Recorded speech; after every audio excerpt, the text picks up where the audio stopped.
beautiful summer. We've got a big crowd. It's Yes. nice. Oh, that's all on blue. Yeah, lots of blue day. Good.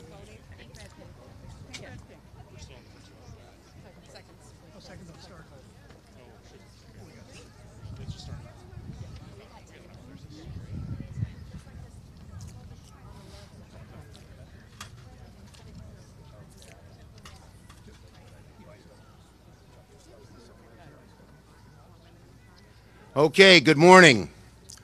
And I'm joined by many of my colleagues from the Democratic caucus, who you'll hear from many of them in a minute. Well, this is a dark and disturbing day for America. Last night, a report came out that a conservative majority on the United States Supreme Court is ready to overturn Roe v. Wade and uproot decades of precedent affirming a woman's right to an abortion. It is hard not to feel angry, troubled, and deeply disturbed about what overturning Roe would do to women across America. More than 20 states have laws or constitutional amendments in place that would outlaw abortions should the Supreme Court invalidate Roe. Over 80 million women live in those states. If the report is accurate, the decision would be an abomination, one of the worst ever in modern history. Of course, Republicans have sought this outcome for years, so you'd think they'd be celebrating such a decision, but they aren't. No, this morning, Republicans are shamefully scrambling to try and distract from the main issue. Republicans are spending all their focus on the leak because they don't want to talk about Roe v. Wade, where they know they're on the wrong side of history and on the wrong side of American people. Let me say it again. Republicans are spending all their focus on the leak because they don't want to focus on Roe v. Wade, where they know they're on the wrong side of history and on the wrong side of the American people. Try as they might, they can't distract from the truth. The blame for this decision falls squarely on Senate Republicans who spent years pushing extremist judges and justices while claiming this day would never come. But come it has. So in light of this potential ruling, I want to make three things very clear. First, it is our intention for the Senate to hold a vote on legislation to codify the right to an abortion in law. Second, a vote on this legislation is no longer an abstract exercise. This is as urgent and as real as it gets. We will vote to protect a woman's right to choose, and every American is going to see which side every senator stands on. Third, to the American people, I say this: the elections this November will have consequences because the rights of 100 million women are now on the ballot.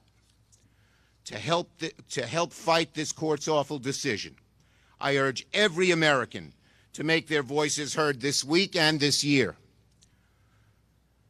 Call your members, write them. Call your senators, write them, email them, text them. And most of all, cast your ballots this November. Because if Roe v. Wade is overturned, we have to assume there's more to come. The question is, what will these Republicans, these right-wing Republicans, target next? Will they have the Supreme Court overturn Griswold so they can prevent American women from contraception? They may say, we wouldn't do that because of precedent. Why would anyone believe them anymore? Will they have the Supreme Court overrun Obergefell so that they can prevent same-sex marriage? They may say, we wouldn't do that because of precedent. Why would anyone believe them? Nope. It's clear that they will try to turn back the clock to a time when women, people of color, LGBTQ people are second-class citizens. I do not believe the hard right will succeed. I still firmly believe in my very bones the story of American democracy is the story of progress. Democrats are going to fight this decision all the way for as long as it takes. We will not relent. We will not give up. We know history is on our side, and we're determined to preserve the precious rights that are the bedrock of this great nation. I thank all my colleagues for being here and call on our great leader on so many of these issues, Senator Murray.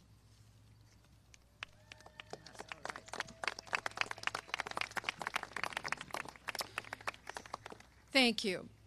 If the report we saw last night is true, that the Supreme Court plans to end the constitutional right to abortion in this country and overturn Roe v. Wade, this is a 5-alarm fire. It is exactly the kind of dangerous outcome I have been warning about and was always the goal of Republicans. They are already banning abortion in state legislatures across our country. They are already planning for a federal ban right here in the Senate. And they already pushed through the far-right justices to overturn Roe and end the right to an abortion. In a matter of days or weeks, the horrifying reality is we could live in a country without Roe, a country where women are forced to remain pregnant no matter their personal circumstances. And yes, we are also talking about situations like rape or incest. A country where extreme politicians will control patients' most private decisions. And let's be clear, abortion bans will not actually end abortions. They will just make them unsafe. And they will hurt the women with the least resources and the tightest budgets. I am furious that Republicans could be this cruel, that the Supreme Court could be this heartless, that in legislatures across the country, extreme Republicans are ready for their trigger bans to go into effect. They're excited even. It is craven, and we won't stand for it. I'm not going to sit quietly, and neither should any of you. I know for so many women across the country, this is deeply personal, and it is deeply personal to me too. I remember life before Roe. I knew people who did not have someone to turn to for a safe abortion, who were not wealthy, so even if they could find one, they might not be able to afford it. People who got unsafe procedures that left them at a very young age unable to give birth. That has stayed with me to this day, as have so many of the stories I have heard from women after Roe. I know how big of a difference it has made in the lives of so many women across the country, which is why I am furious at the idea that Republicans are going to take us backward, that this will be the first generation of women with fewer rights than their mothers. My heart goes out to everyone across the country who is feeling the weight of this news. But I'm not done fighting on this issue, far from it. And I know women across the country are not either. We will not be still, we will not be silent, and we will not back down. And to those who have not felt the weight of this moment yet, who don't think this could happen, who don't think it matters to them, it is time to wake up. Every single person in every single state needs to realize this impacts you, your choices, and your rights. It's not happening to someone else in some other state. It is happening everywhere, and the highest court in the land is preparing to rip away your rights at this very moment.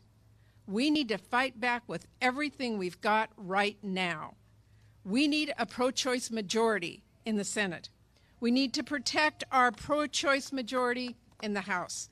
We need to send President Biden a bill that will protect every woman's right to an abortion, and we are going to keep pushing to make it happen, because women's rights are at stake. Women's health is at stake. Women's economic security is at stake.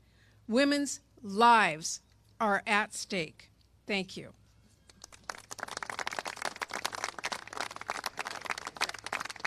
Senator Durbin, Chairman of the Judiciary Committee. Thank you very much, Senator Schumer. America woke up today to an unusual event in our democracy. The news that a constitutional right is about to be taken away from the American people. I'm an amateur historian and I'm searching in history for a comparable situation where some right which we've entertained and used and counted on for 50 years is gone. That's what the Alito opinion is all about. Taking away that right to choose, that right for individual women to have reproductive freedom in this country. I read parts of this Alito decision this morning to try to absorb what his thinking was, and I was stuck on one point. He seemed to make a very strong argument that since the word abortion is not in the Constitution, abortion can't be constitutionally protected. I would say to Justice Alito and the others who are joining him, try to find the word privacy in that Constitution. You won't. It's not in there, but in Griswold versus Connecticut and other cases, we decided that was part of what being an American is all about. If they're going to be so literal in their translation, be prepared, because this culture war is going to take us beyond abortion. It's going to take us into family planning, the rights of those who are LGBTQ, and certainly gay marriage are all at stake in this culture war that the Supreme Court is pushing on the American people now. I guess it's a day of happiness for Senator McConnell and others. They've been focusing on changing the federal judiciary. Look at the lengths they went to make sure they got an extra vote on the Supreme Court. To leave the vacancy for 10 months after Anton Scalia died, to say to President Obama, no, you were not elected for a 4-year term, you get 3. And on the 4th year, we'll decide whether or not you have the power to fill an appointment on the Supreme Court and fill a vacancy. Well, you know what Senator McConnell did. He held out and he got his wish. Trump won, and he came back with a justice who would serve his political needs. That is the reality of the Supreme Court today. The credibility of that institution is at stake as long as we are dealing with this kind of extremism. We have to gather together and say there's one basic saving grace. The Constitution envisioned so many things, it even envisioned this possibility. And as Senator Murray said earlier, there's an answer. The answer is in November, when the American people stand up and say this is enough of this culture war at the expense of our freedoms in America. We need to have people representing us in the House and in the Senate who will stand up for basic freedoms and not take them away from the American people. It's a chore we all have now, but I would just say to you this morning, the contours of the November election this year changed. We're going to find across America that this decision by the Alito Court is going to be a decision which is going to reverberate around America in states red and blue, and the American people will have the last word. Thank you, Dick. Senator Stabenow. Thank you, Senator Durbin. This is a very serious moment in our country for women and for our health care, and that's why we're here today. If this leaked Supreme Court decision is accurate, it will have grave consequences for women all across our country. It would be the ultimate intrusion into a woman's right to privacy, the ultimate intrusion into a woman's right to privacy. Imagine what this would mean for a 12-year-old in Michigan who is raped. If Roe v. Wade falls, Michigan will revert back to a 1931 law that makes abortion at any stage a felony with no exceptions for rape or incest. Who should decide what's best for this 12-year-old? The girl and her family working with her doctor based on their own faith? Or a right-wing Supreme Court and Republicans in the United States Senate? Imagine what this means for a woman who learns that the pregnancy that she has wanted so desperately isn't viable and her own life is at risk. Who should decide what happens to her? The woman supported by her family and her doctor based on her own religious faith? Or a right-wing Supreme Court and Republicans in the United States Senate? It all comes down to who should make decisions about your health, your life, and your future as a woman in America.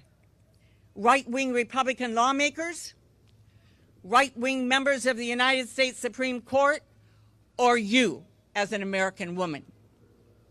Democrats stand with women across our country who have the right to make their own reproductive decisions. We need to pass the Women's Health Protection Act now, and then we need to vote in November. Thank you, Debbie. Senator Smith. Thank you. So when I worked at Planned Parenthood, I saw firsthand every day the capacity of women to make good decisions about their health care, including abortion. And this morning, those women and women all across this country, people all across this country, woke up outraged. How dare this conservative, right-wing Supreme Court, how could they do this? How could they take away that right? This is the first time in my living memory that the United States Supreme Court has actually taken away a right. And we are talking here about the most American of values, the values of freedom and autonomy and self-determination. And we all know here today that this didn't just happen. This is the end result of a decades-long campaign fueled by dark money in this country to overturn Roe versus Wade and capture the courts. That is what we are seeing today. And it is clear as a bell. Justice Alito's draft comments said, Roe must be overturned. And this will affect everyone in this country. Do you know that today, over half of all abortions are medication abortions? And so if you're out there and thinking this is not going to affect me because I'm still going to be able to go and get that medication in order to make my own decisions about my own health care, no, that is not the case at all. It's hard not to think that people who are supporting this, these Republican legislators are so out of the mainstream, 70% in every state across the country, at least, of Americans believe that abortion should not be banned. So that is the work that we have ahead of us. We need to organize. We need to vote on the Senate floor for what we believe in, and we need to do everything we can to protect this fundamental right. Senator Cantwell.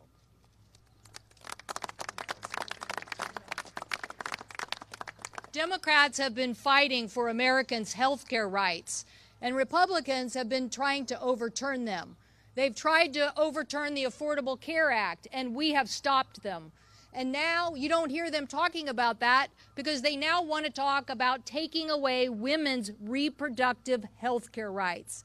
We are going to fight in the United States Senate to make sure that every American understands that 50 years of settled law, 50 years of Republican nominees coming before the committee and saying that they believe this is settled law, to now foist on the American public an invasion of their rights to privacy and pretend that those rights of privacy do not exist in the Constitution. These people are dead wrong. The American people know that those rights to privacy affect so many aspects of their lives. They affect every aspect, whether it's the government intruding on their lives, whether it's other individuals or corporations. They believe that we can make laws to protect an individual right to privacy, and that also is part of determining what we as women do with our own bodies.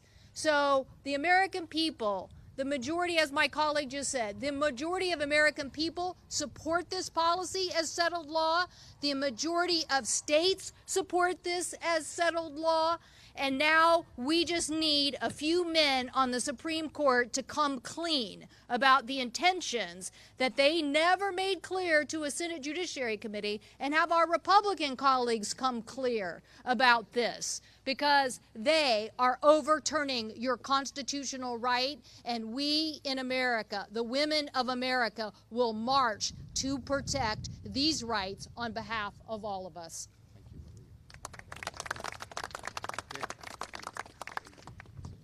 If the Alito opinion becomes the decision of the United States Supreme Court, please understand that it does not emerge from a vacuum. It emerges from a concerted and often covert campaign to capture the court. a campaign that Senate Democrats and the DPCC, thank you, Debbie Stabenow, documented in May of 2020 with the Captured Courts report. 4 months later, we predicted the effect on reproductive rights and chronicled the dark money running behind this operation on that issue. And I want to thank, in particular, Tammy Baldwin, who led that report, Debbie Stabenow, the DPCC chair, who published it, Chuck Schumer, our leader, who led it, and Senators Feinstein, Gillibrand, Blumenthal, Hirono, and Duckworth. As we fight this, we will continue to look behind the curtain at why we are where we are. Thank you. Our last speaker is Senator Blumenthal. Thank you to my Senate colleagues, all of us Democrats, for standing strong on this issue. I'm so proud to be with them today. You know, I was a law clerk to Justice Blackmun, the author of Roe v. Wade, shortly after the United States Supreme Court decided 7-2, not even close, 7-2, to make Roe v. Wade established precedent as it has been for the last 50 years. And we asked every one of the last 3 appointees on Roe, do you respect established precedent? And every one of them said, we respect established precedent. My question for those men behind those walls and pillars is, did you lie to us? And how do you expect the American people to respect you if you lied to them? Now, this draft language is absolutely abhorrent. The thought of leaking any document from the Supreme Court would have been unimaginable to me as a law clerk. But even more unimaginable would have been the language of this draft opinion, which is contemptuous of the American people and of Congress. They can change the language. They can dress it up. They can smooth the edges. But the fact is, overturning Roe v. Wade would leave American women abandoned and alone. And it's not just American women. 1 in 4 women in America seek an abortion. Every one of you knows someone, one of you loves someone who has had or needed an abortion. This issue is not a women's issue. Women's health care is a right, but it is about all of us, about our families. And so we know what to do. We need to vote to codify Roe v. Wade through the Women's Health Protection Act, to stop all of the restrictions, the bans, the trap laws, all of the impediments to women having access to health care, and going back to an age when literally women died. Women died seeking abortion. I hope that states will do what Connecticut did just last week and adopt measures that protect patients and providers who defy Texas and states like it, the 23 that may impose the bounty hunter restrictions and the other abhorrent laws, to protect those patients and providers as Connecticut did. I am proud to be from Connecticut, and we should move right away to make reproductive rights part of this November's election. Reproductive rights will be on the ballot, and women will vote, and they will make sure their voices are heard. Thank you. Thank you, Dick. Thank you, my colleagues. We are focused like a laser on getting this vote shortly and on the 2022 elections. Thank you.